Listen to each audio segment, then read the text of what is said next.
Sir ನಮಸ್ಕಾರ. ಒಂದು ತೋಟ ಬಂದಿದೆ ಇವತ್ತು, ಒಂದು ತೆಂಗಿನ ತೋಟ.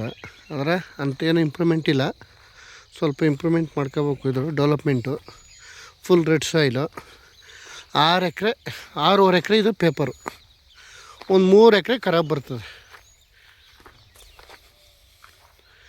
ಬೋರ್ವೆಲ್ ಇದೆ, 1-2 ಬೋರ್ವೆಲ್ ಇದೆ. ಜಾಗ ಚೆನ್ನಾಗಿದೆ, ತುಂಬ ಚೆನ್ನಾಗಿದೆ. 6 ಎಕರೆ ಪೇಪರು, ಒಂದು 3-3.5 ಎಕರೆ ಖರಾಬ್ ಬರ್ತದೆ. ನೋಡಿ, ಜಾಗ ಮಾತ್ರ ತುಂಬ ಚೆನ್ನಾಗಿದೆ. ಅದರ ಸ್ವಲ್ಪ ಮೇಂಟೆನೆನ್ಸ್ ಮಾಡಿಲ್ಲ ಇವರು ಜಾಗ ಮಾತ್ರ ತುಂಬ ಚೆನ್ನಾಗಿದೆ. ಮೈಸೂರಿಂದ ಈ ಜಾಗಕ್ಕೆ 30 ಕಿಲೋಮೀಟ್ರ್, ಬೆಂಗಳೂರಿಂದ 115 ಕಿಲೋಮೀಟ್ರ್ ಆಗುತ್ತೆ. ಈ ಜಾಗ ಮಾತ್ರ ಕ್ಲಾಸ್ 1 ಜಾಗ, ಏನು ಬೇಕಾದರೂ ಮಾಡ್ಬೋದು. ಡಾಂಬರ್ ರೋಡಿಂದ ಈ ಜಾಗಕ್ಕೆ ಒಂದು 3/4 ಕಿಲೋಮೀಟ್ರು ಗೌರ್ಮೆಂಟ್ ರಸ್ತೆ, ಒಂದು 25 ಅಡಿ ರಸ್ತೆ. ಜಾಗನಂತೂ ಚೆನ್ನಾಗಿದೆ. ಎಲ್ಲ ಸ್ವಲ್ಪ ತೆಂಗು ಎಲ್ಲ ಇದೆ, ಒಳ್ಳೆ ಅದ್ಭುತವಾಗಿದೆ. ಮಣ್ಣು ಒಳ್ಳೆ ಫಲವತ್ತಾದಂಥ ಮಣ್ಣು. ಸುತ್ತ ಫೆನ್ಸಿಂಗ್ ಕಲ್ಲು ಎಲ್ಲ ಇದೆ. ಒಂದು ಕಡೆ ಅದು ಕ್ಲೀನಾಗಿ ಮೇಂಟೈನ್ ಮಾಡಿಲ್ಲ ಇವರು. ತಕ್ಕಂಥವ್ರು ಕ್ಲೀನಾಗಿ ಮೇಂಟೈನ್ ಮಾಡ್ಕೋಬೋದು. ನೀರಿಗೂ ಏನು ತೊಂದರೆ ಇಲ್ಲ. ಇಲ್ಲೆಲ್ಲ ಜಾಗ ಚೆನ್ನಾಗಿದೆ.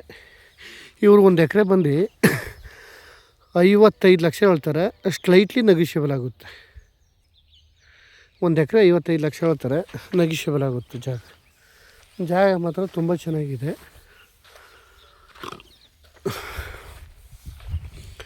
ಎಲ್ಲ ಡ್ರಿಪ್ ಮಾಡಿದ್ದಾರೆ. ಮಣ್ಣು ಚೆನ್ನಾಗಿದೆ, ಒಳ್ಳೆ ರೆಡ್ ಸಾಯಿಲು ಮಣ್ಣು. ಭೂಮಿ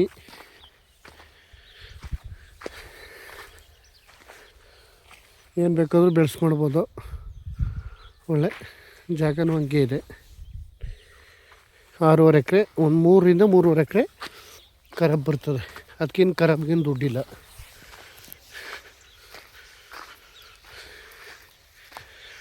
ಕೆಲವು ತೆಂಗಿನ ಮರಗಳು ಚೆನ್ನಾಗವೆ. ಒಂದು 40 ತೆಂಗಿನ ಮರ ಬರ್ತವೆ, ಚೆನ್ನಾಗಿದೆ ಮರಗಳು. ಭೂಮಿ ಅಂತೂ ಒಳ್ಳೆ ಉನ್ಮಟ್ಟವಾಗಿದೆ, ಒಳ್ಳೆ ಸಮವಾಗಿದೆ ಭೂಮಿ. ಏರುಪೇರು ಯಾವುದೂ ಇಲ್ಲ. 6.5 ಎಕರೆ, ಒಂದು 3.5 ಎಕರೆ ಖರಾಬು. ಬೋರು ಎಲ್ಲ ಇದೆ. ಆದರೆ ಇವರು ಸ್ವಲ್ಪ ಡೆವಲಪ್ಮೆಂಟ್ ಮಾಡ್ಕೊಂಡಿಲ್ಲ. ಎಲ್ಲ ಉಳಿಸಿ ರೆಡಿ ಮಾಡಿಸಿದ್ದಾರೆ. ರೋಡ್ ಗೀಡ್ ಎಲ್ಲ ಚೆನ್ನಾಗಿದೆ. ರೋಡಿನ ಬಗ್ಗೆನೂ ಮಾತಾಡೋಂಗಿಲ್ಲ. ಅಕ್ಕಪಕ್ಕದಲ್ಲೆಲ್ಲ ವ್ಯವಸಾಯ ಮಾಡ್ತಿದ್ದಾರೆ. ಬೆಂಗಳೂರಿಂದ 115 ಕಿಲೋಮೀಟ್ರ್ ಆಗುತ್ತೆ. ಮೈಸೂರಿಂದ ಒಂದು 30 ಕಿಲೋಮೀಟ್ರ್ ಆಗುತ್ತೆ. ಜಾಗ ಮಾತ್ರ ಚೆನ್ನಾಗಿದೆ.